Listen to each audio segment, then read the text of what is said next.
Hi friends, welcome back to Subhiksha Samayalarai. நான் உங்கள் ஐஸ்வர்யா. இன்னைக்கு நம்ம ரொம்பவே சூப்பரா இந்த வெயிலுக்கு ஏத்த ஒரு சூப்பரான சம்மர் ட்ரிங்க் தான் பார்க்க போறோம். தர்பூசணியை வச்சு ஒரு வாட்டர்மெலன் ஜூஸ் எப்படி செய்யலாம்ங்கறத பார்த்தறலாம். வாங்க நம்ம இப்போ வீடியோக்குள்ள போய்டலாம்.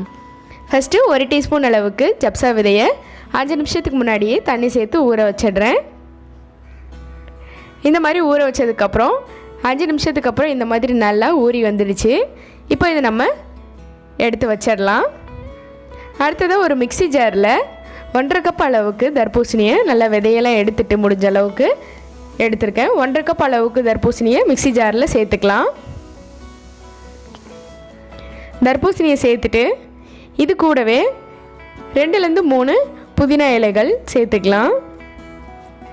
அடுத்ததாக பாதி சைஸ் லெமன் மீடியம் சைஸில் இருக்க லெமனை பாதியாக கட் பண்ணி அதில் இருக்க ஜூஸ் மட்டும் சேர்த்துக்கலாம். இப்போ லெமன் ஜூஸ் சேர்த்தாச்சு. அடுத்ததாக இந்த மாதிரி ஒரு 1/2 இன்ச் அளவுக்கு இருக்க இஞ்சியை தோல் நீக்கிட்டு சேர்த்துடலாம். அடுத்ததாக உங்கள் சுவைக்கு ஏற்ப சர்க்கரை சேர்த்துக்கோங்க. நான் 3 டீஸ்பூன் அளவுக்கு சேர்த்துக்கிறேன். உங்களுக்கு தேவைப்பட்டால் கூடவோ குறைக்கவோ செஞ்சுக்கலாம். இப்போ இது எல்லாத்தையும் சேர்த்து மிக்ஸி ஜாரை க்ளோஸ் பண்ணி நல்லா மிக்சியில் அரைச்சி எடுத்துக்கலாம். இப்போ நல்லா அரைச்சி எடுத்தாச்சு பாருங்கள். இப்போ இதை நம்ம ஒரு பவுலில் நல்லா வடிகட்டிடலாம். நம்ம இந்த மாதிரி வடிகட்டும் போது அதில் இருக்க விதைகள்லாம் அரையாமல் இருந்தாலும் இதிலே தங்கிடும். இப்போ நம்ம ஒரு ஸ்பூன் வச்சு இந்த வடிகட்டியில் இருக்க ஜூஸை நல்லா இந்த மாதிரி கலந்து விட்டோன்னா அதில் அந்த ஜூஸ் எல்லாமே கீழே போயிட்டு இந்த மாதிரி விதைகள் எல்லாமே இந்த வடிகட்டிலே நின்றோம். பாருங்கள், நல்லா ஃபில்டர் பண்ணி எடுத்தாச்சு. இப்போ சூப்பராக நம்ம ஜூஸ் ரெடி ஆகிடுச்சு. இப்போ நம்ம இதை கிளாஸில் ட்ரான்ஸ்ஃபர் பண்ணிடலாம். அதுக்கு நம்ம கிளாஸில் ஊற வச்ச ஜப்சா சீடை சேர்த்துட்டு அதில் நம்ம ஃபில்டர் பண்ணி வச்சுருக்க ஜூஸையும் சேர்த்துடலாம்.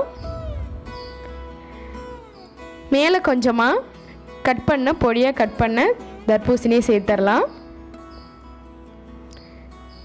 இடையில கிடைக்கும் போது டேஸ்ட்டாக இருக்கும். கூடவே நல்லா சில்லுன்னு இருக்கிறதுக்காக 2 ஐஸ் க்யூப்ஸும் சேர்த்துக்கலாம்.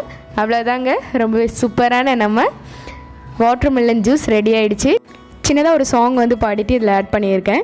நீங்கள் இது வேணுமா வேண்டாமா அப்படிங்கிறத கமெண்ட் செக்ஷனில் சொல்லுங்கள். நல்லா இருக்கா இல்லையா? அடுத்த வீடியோலையும் இது கண்டினியூ பண்ணலாமா வேணாமாங்கிறத சொல்லுங்கள். வேண்டாட்டி அடுத்த 40 செகண்டை நீங்கள் ஸ்கிப் பண்ணிக்கோங்க.